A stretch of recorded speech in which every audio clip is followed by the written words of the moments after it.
Hi, Jennifer.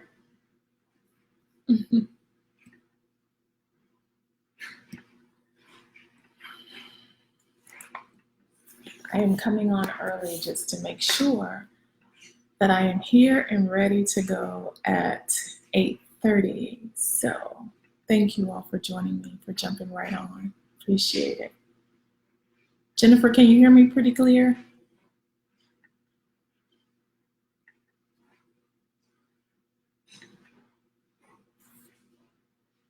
Hey, Renee Style Bar. Good to have you here, Malik. Good to see you. Hey, Miss Shayla. Good to see you. Good to see you. Hey, Kim. I knew you were coming. Miss Mathis, good to see you. Miss Martha, good to see you. That's super great. So I can act all fancy, right? I have my microphone here as if I need it. I don't need a microphone tonight. Hey, Toya. Toya, I'm going to try to be on here for about 30 minutes. So you text me, okay? Because you know you have a chatty friend. So you text me so I can make sure that I get off on time, right? But thank you all for joining. Like, I'm literally, it's Dr. Mosley. I'm literally going to just kind of share some things and try to start like promptly at 8:30, which it is. I did forget real quick to try to go on Instagram Live at the same time. Like, I'm doing too much at one time. Just give me one moment to do that and we'll be ready to jump right in. Thank you, Latoya. So I have to be, hey, Nicole, I think I tagged you. I meant to if I didn't, but let me be real fancy, y'all. Tell me where you're tuning in from. Like, I don't know where most of y'all live. Let me look at the names. Somerville, Caldwell, hey, Minister Evie. Who knows where you may be, though. Latoya, Spring. Like, don't put Houston. Put another word for where you are. Kim and Dallas. Thank y'all so much. And I am literally going to see about going live. And if I can't get that together right now on Instagram, I'll just have to do that next time.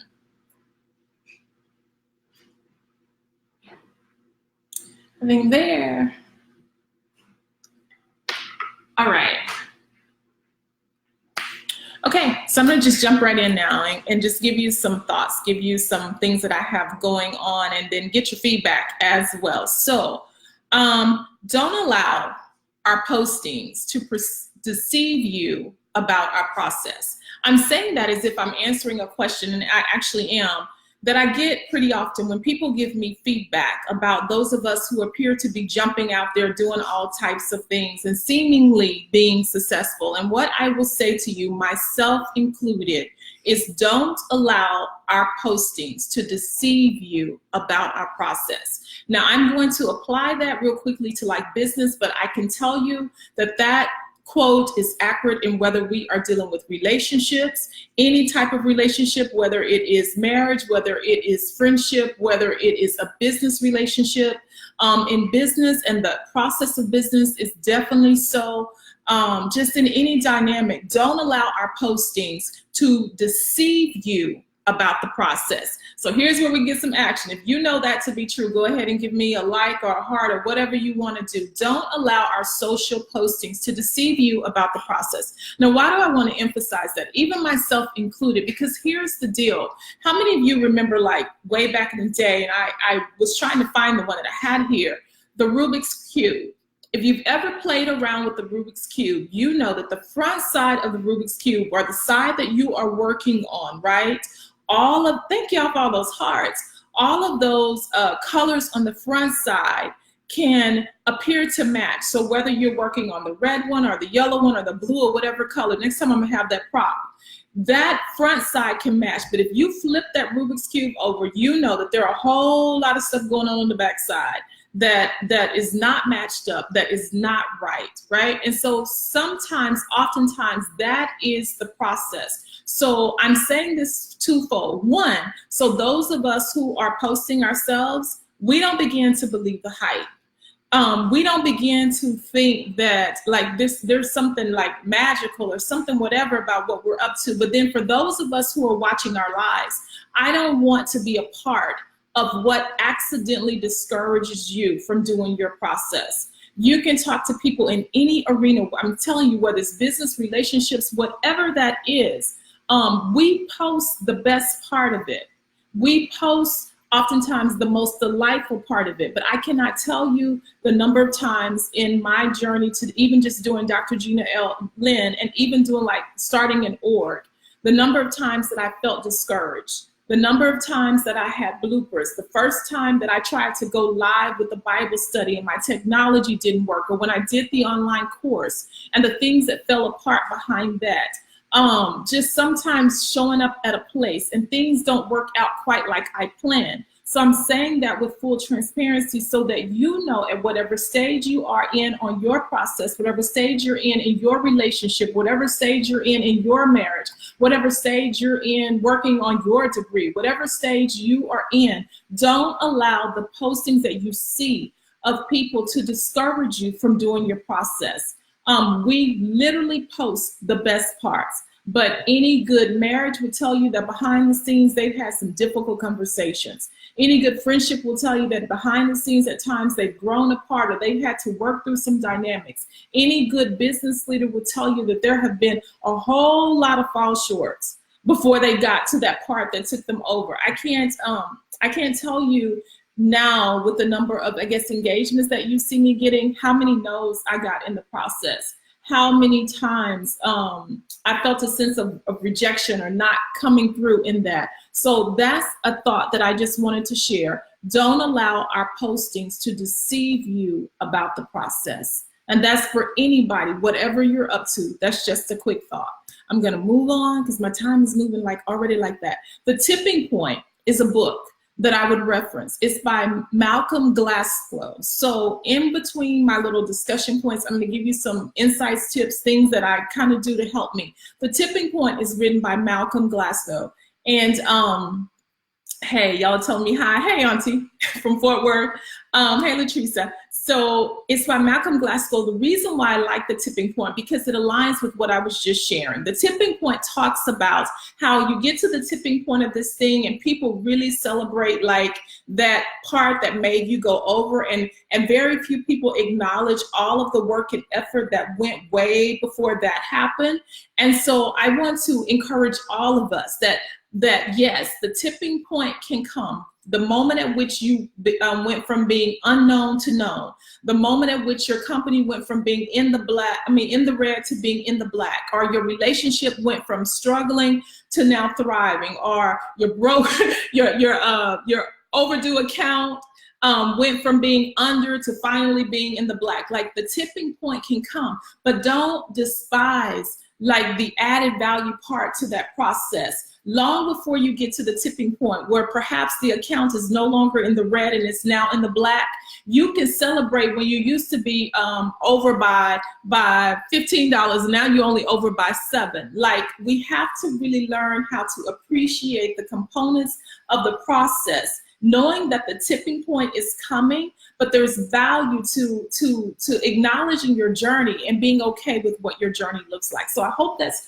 helping somebody. I don't know why I felt a need to just start out with those things right there. For whatever it is that any of us, to you coming all the way from Cypress Wood Park, for whatever any of us are facing, again, before I move on from some guiding thoughts that are really giving structure to my life right now, don't allow social postings to deceive you about the process in any arena.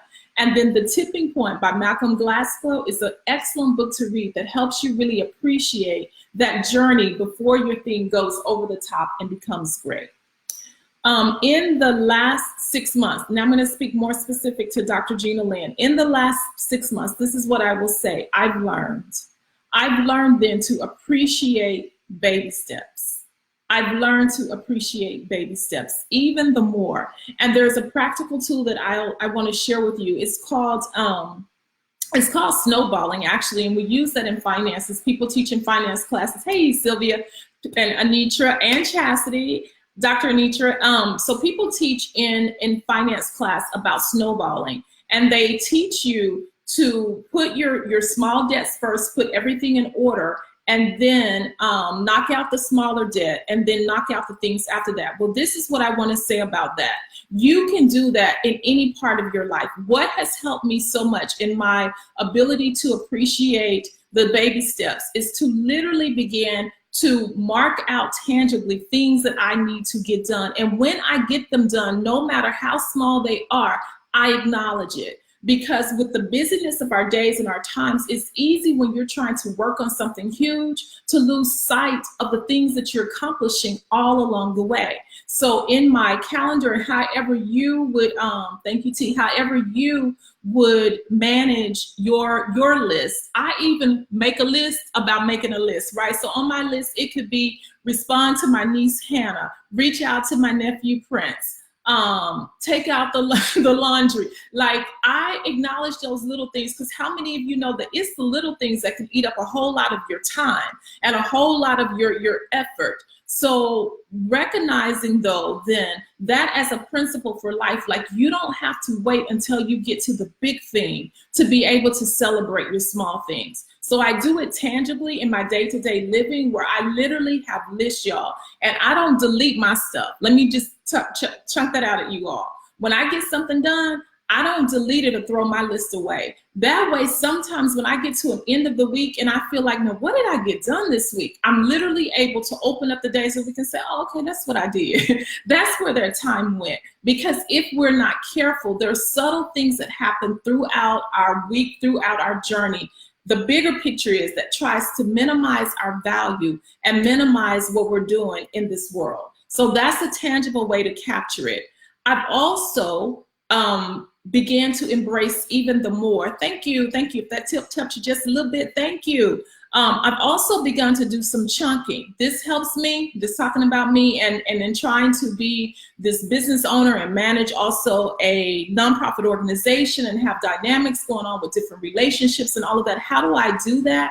Another thing that helps me is chunking. It's called chunking. I was talking to my sister about it earlier. She said, some monkey chunking. It's like, glow, chunking. C-H-U-N-K-I-N-G.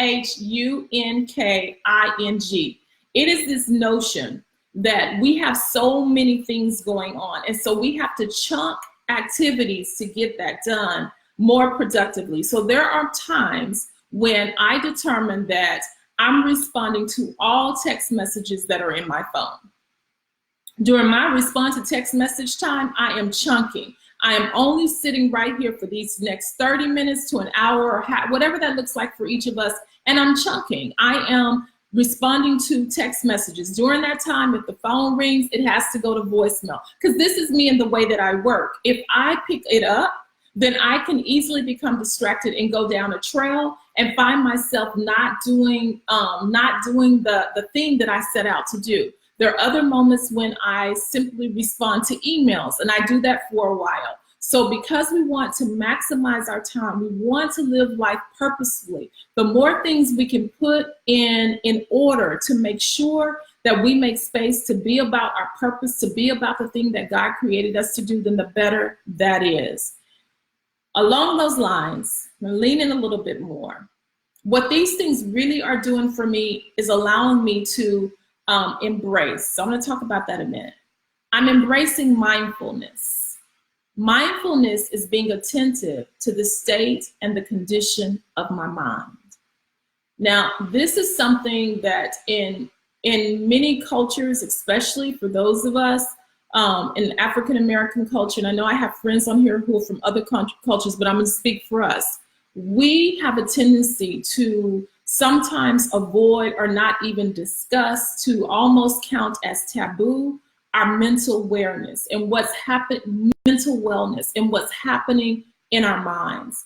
And perhaps because my life is busier, perhaps because I'm in a place where I realize that there's only so much that I have to give mentally and emotionally, spiritually, in all capacities, I am doing more to pay attention to the well-being of my mind, to really be okay with embracing concepts like this. No, not now, never, and never mind.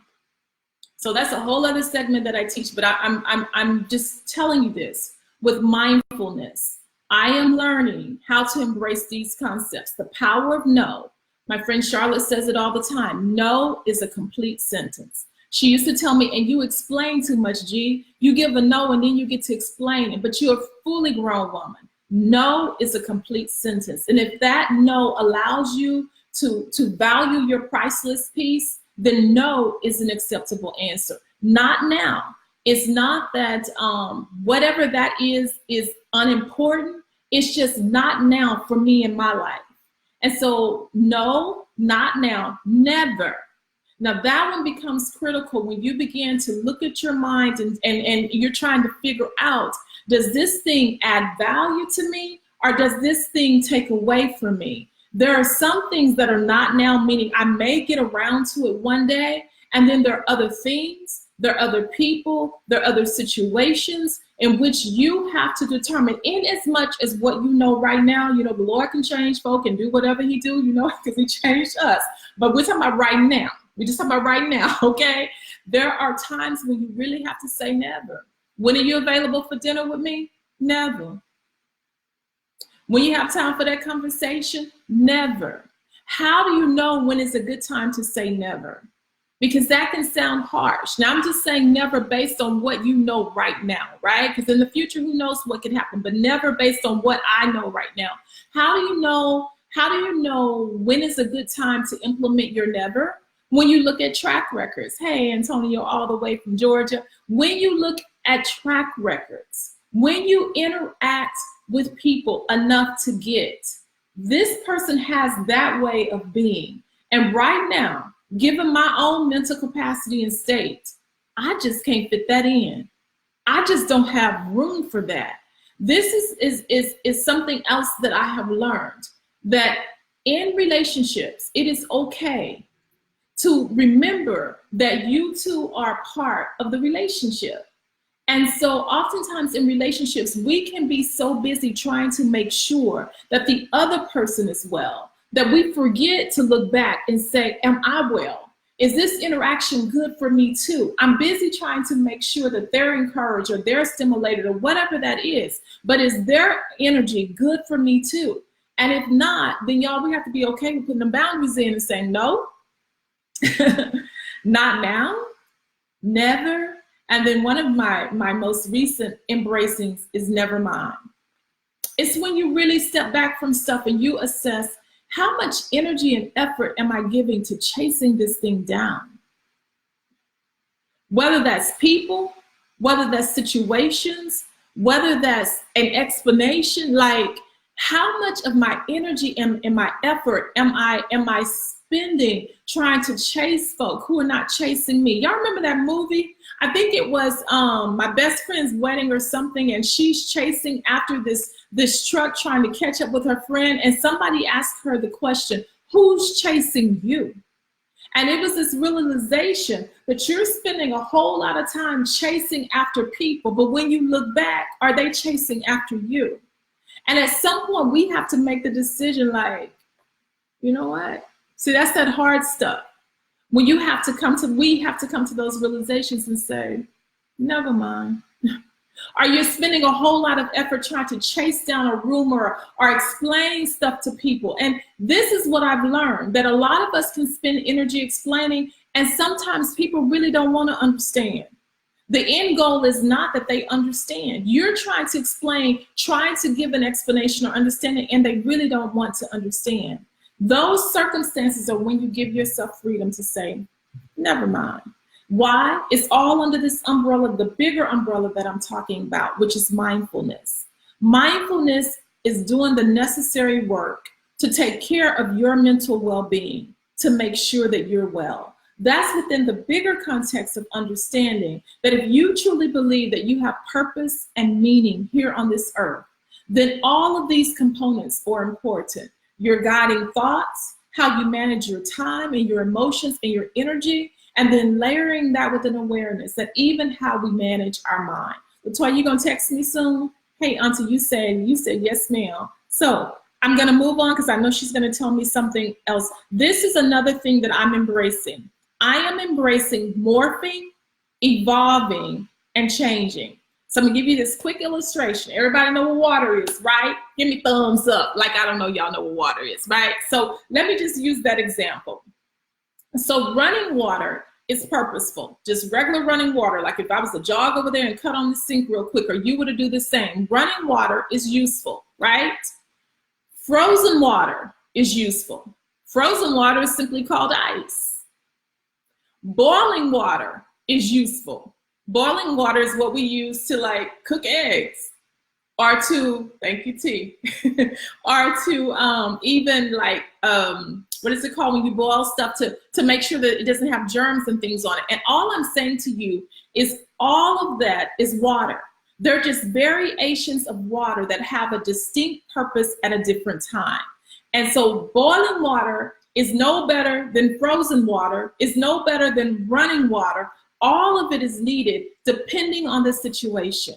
And so I am embracing you all, and I encourage you to do the same. Hey, Nat, good to see you. Gloria, good to see you. Denise, good to see you. I'm embracing you to give yourself freedom to morph and to evolve, to change and to grow.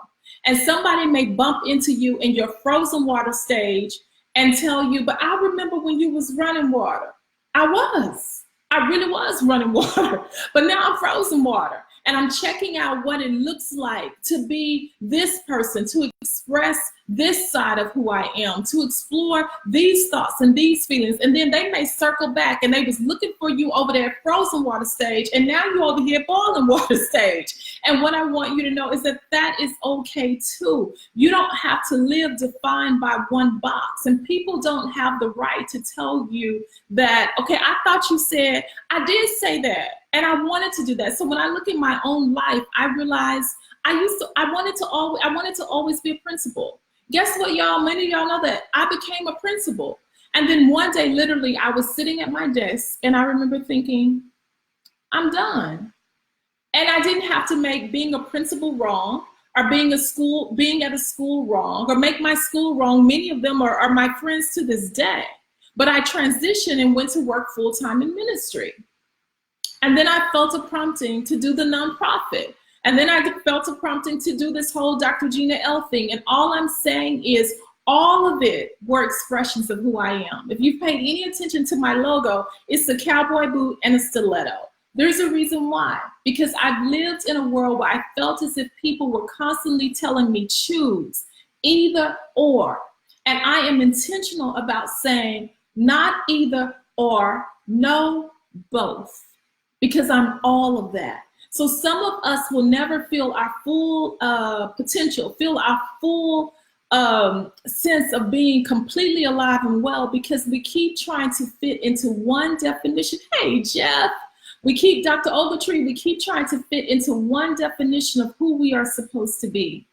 Give ourselves permission to be various expressions of who we are, because all of it is who we are.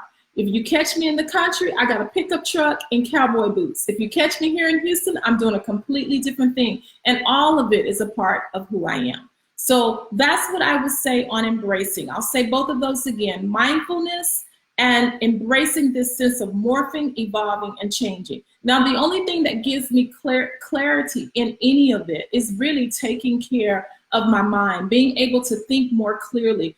Sister, you over here too, hey. So now I'm gonna do a quick bit of reflecting. Toya, hit me with my time over here. Let me speak to some folk while she does that. Dr. Diane, you said you're chunking. I'm so proud of you and your TV show. Super proud of you, super proud. Karen, hey there. Hey there, you still help you at work. Jennifer Lee, acknowledging you, super great. Yes, so I know I only have a few minutes. Toya, what'd you say? Yeah. So reflecting, I'll do a little bit of the work. Hey, Clay, I saw you here earlier. Leslie, Star, good to see you, my girl. Hey. So Pay to Do What I'm Made to Do is a series that I'm in here in July. It is this notion, y'all, I sincerely believe this, that God can create opportunities for us to receive pay, to get increase, to get promotion, doing what we were made to do. I talk a bit about Jochebed, who's Moses' mom, this notion that she gets paid for nursing her child. Like, what mama wouldn't do that for free? What mama wouldn't nurse their own child for free? And she literally gets paid to do it. And then I talk about Joseph and how he was a dreamer and interpreting dreams, and literally ends up being promoted to the top of Egypt. doing what he was doing in the fields. And then this week I shared about Daniel and how Daniel was not even doing a particular thing. He was simply being the remnant. He was representing the light. And that is encouraging. For those of you, I know some I've even talked to this week. Yes, Jamie, no, not now, never, and never mind. You're looking for never mind as well. This week, who perhaps you don't know the specific thing that you feel that would be the channel or the avenue through which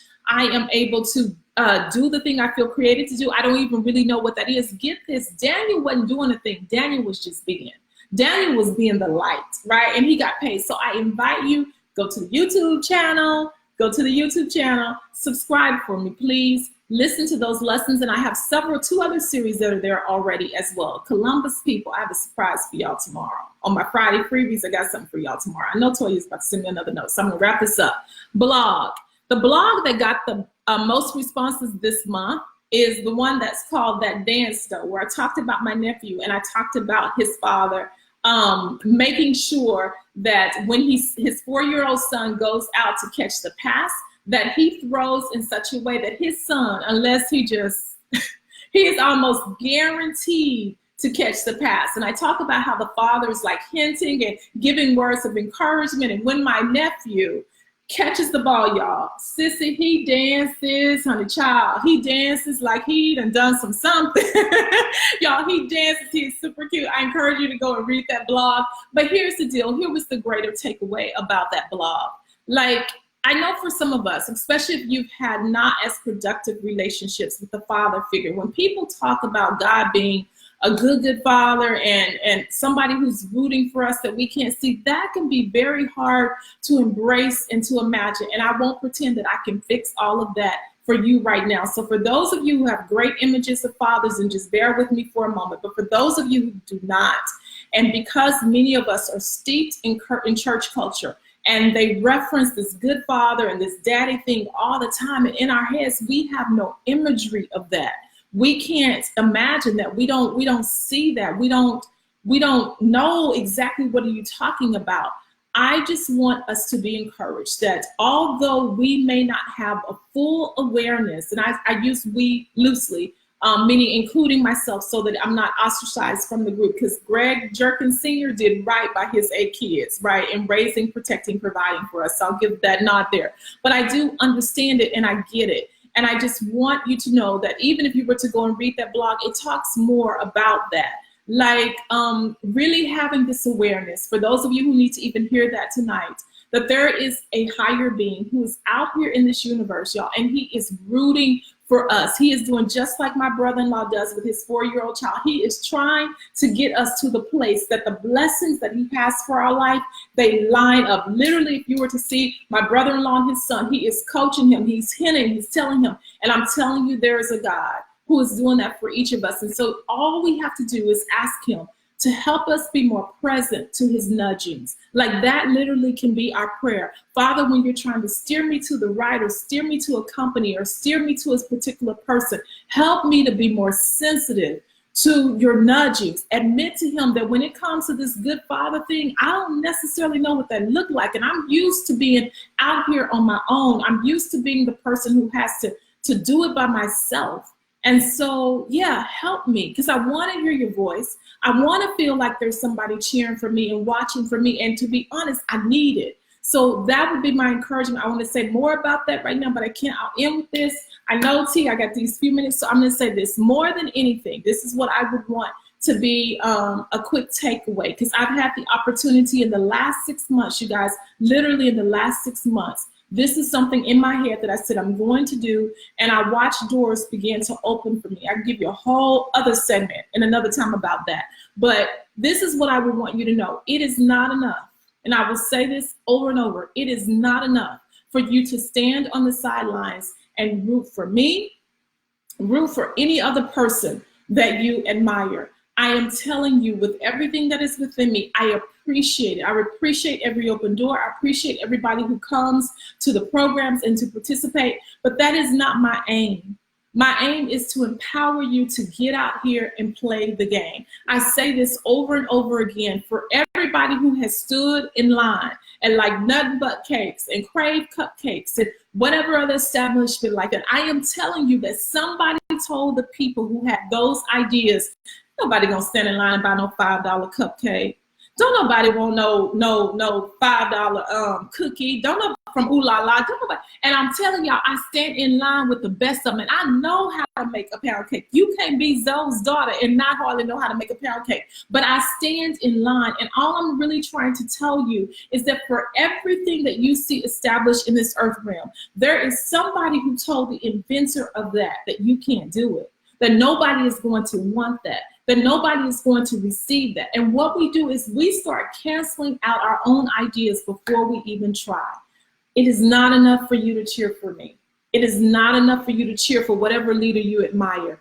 I am telling you, cheer for you. This girl, Toya, is over here typing and texting me, time. So I am going to honor the time by just saying this. I honor the greatness in you, so I'm going to honor the time. And I am hoping to join you and have you join me again last Thursday of the month. We'll see if we work some more in. Got a host of things out there that I'll leave in the comments, leading you to our YouTube channel, leading you to the blogs, leading you to content.